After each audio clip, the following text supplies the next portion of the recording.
श्रीकांत शिंदे संभाजीनगरात येत आहे, काय महत्व?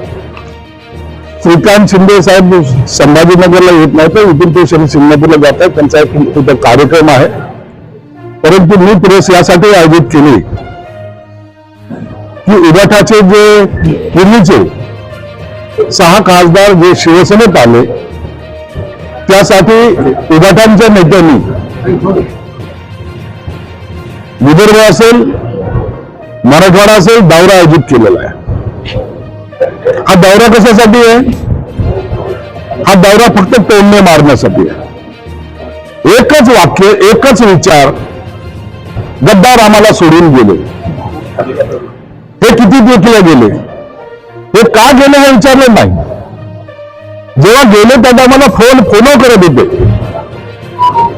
कुठं आहात तुम्ही, या ना वापस. आणि त्यांना अशा पद्धतीने हिणवण्याचं काम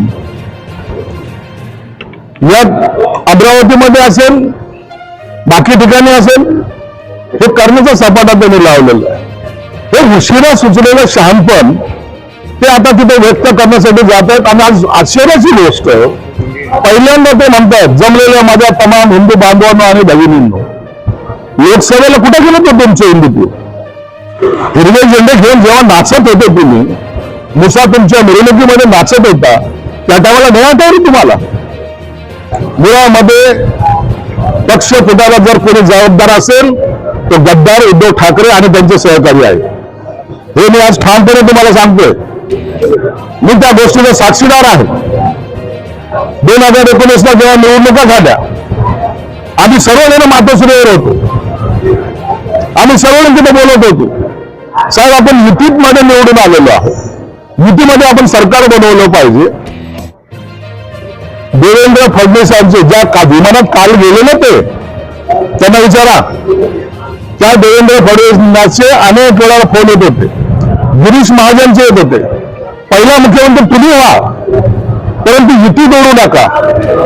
परंतु नाही, पदाची लालसा, मला मुख्यमंत्री पद पाहिजे. आणि मी शिवसैनिकाला मुख्यमंत्री म्हणणारे स्वतः कधी तुमकून उडी मारून त्या खुर्चीवर बसले हे महाराष्ट्राने पाहिलेलं आहे. ज्या काँग्रेस आणि राष्ट्रवादी बरोबर भांडण्यामध्ये शिवसेना प्रमुखांनी आपलं पूर्ण हयात घालवली, त्यांच्याशी केलेली यांनी युती. मग गद्दार कोण? गद्दार कोण? एकनाथ तुला जायचं तर एकनाथ शिंदे सांगायचे, साहेब त्यांचा निरोप तर काय उत्तर देऊ? तर हे म्हणायचे, एकनाथ तुला बोलायचं तर तू बोल, मी बोलणार नाही, पक्षाचा प्रमुख बोलणार नाही, मग एकनाथ शिंदे बोलतील.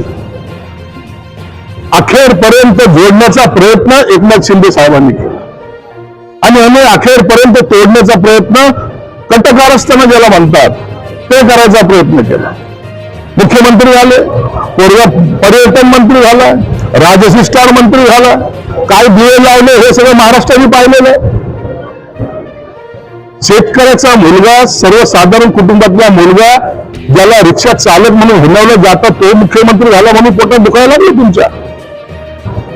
एकनाथ शिंदे साहेबांनी 2.5 वर्षामध्ये काय कामं केली हे अख्खा महाराष्ट्र जाणतो. प्रत्येक ठिकाणी एकनाथ शिंदे साहेब हजर होते.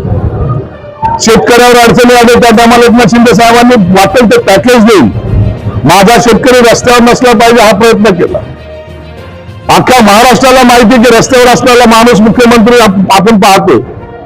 त्या वर्षा निवासस्थानात ज्या ठिकाणी आमच्यासारख्या आमदाराला प्रवेश नव्हता, ज्याला 2-2 तास गेटवर उभं राहावं लागत होतं, त्या वर्षामध्ये हजारो कार्यकर्ते रात्री 4 वाजेपर्यंत थांबलेले असायचे. तरी मुख्यमंत्री सर्वांना भेटल्याशिवाय झोपायला जात नव्हते. हे एकनाथ शिंदे साहेबांचे चांगलेपण. त्या टायमाला 40 लोक गेले, बोलले असं गेलं की 40 गेले. आता यांना गाडल्याशिवाय आम्ही राहणार नाही.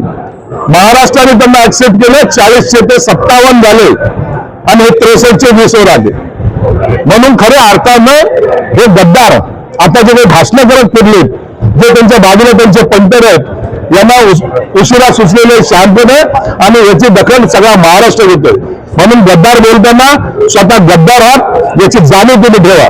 शिवसैनिकाला पायाशी तुळवणं हा तुमचा खाक्या आहे. नवीन पालवी फुटते, जुने सोडून द्या, काळा बाजूला सर्वजण आहे. ज्या नेत्यांनी शिवसेना वाढवण्यासाठी प्रयत्न केले त्यांच्यासाठी तुमचे जर असे वक्तव्य असतील तर मला वाटतं हा महाराष्ट्र तुम्हाला माफ करणार नाही. हे 6 खासदार गेले अनेक वर्ष होते ना, का पहिल्यांदा निवडून आले? तुमच्या मशालीवर का पहिल्यांदा निवडून आले? हे गेले 30-35 वर्ष त्या पक्षामध्ये काम करणारे कार्यकर्ते, त्यांना तुम्ही असं हिणवताय. महाराष्ट्रामध्ये कितीही फिरा, कुठेही जा, परंतु आता तुम्हाला माफी नाहीये. तुम्ही जे गद्दारी केलेली शिवसेना प्रमुखांच्या विचाराशी, शिवसेने प्रमुखांचे असलेले धोरणाशी आणि शिवसैनिकांचे असलेल्या भावनेशी, त्या भावना तुम्ही दुखावलेल्या आहेत. म्हणून आता जनता तुम्हाला माफ करणार नाही. अरे एकनाथ शिंदे साहेब आज कार्यकर्त्याला सांभाळत आहेत, म्हणून आता हे संघटन वाढत चाललेलं आहे. या ठिकाणी पहा, हे कार्यकर्ते येतात, त्याला भेटायला इतके लोक येतात. तुम्ही त्या विमानातून उतरता, हॉटेलमध्ये जाता, तिथून स्टेजवर गेले, पुन्हा विमानात बसले तर झाला तुमचा दौरा.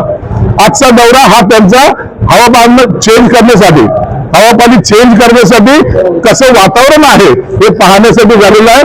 त्यांना कुणाची काही देणं नाही घेणं नाही.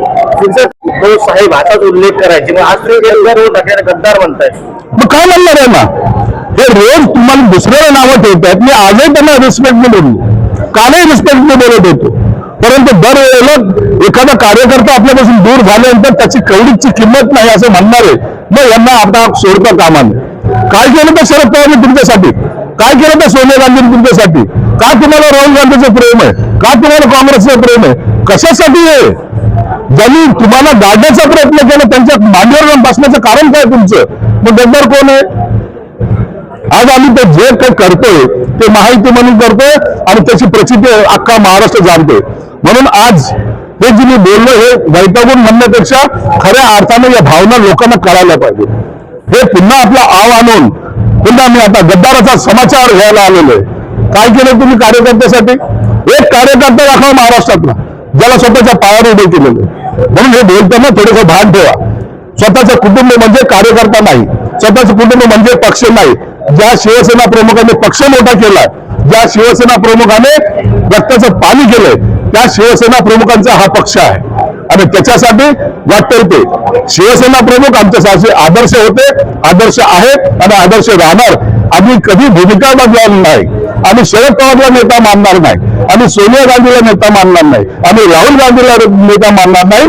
आमचे नेते बाळासाहेब ठाकरे निश्चित आहेत आणि तेच त्यांचे असलेले विचार घेऊन आम्ही पुढे चाललोय.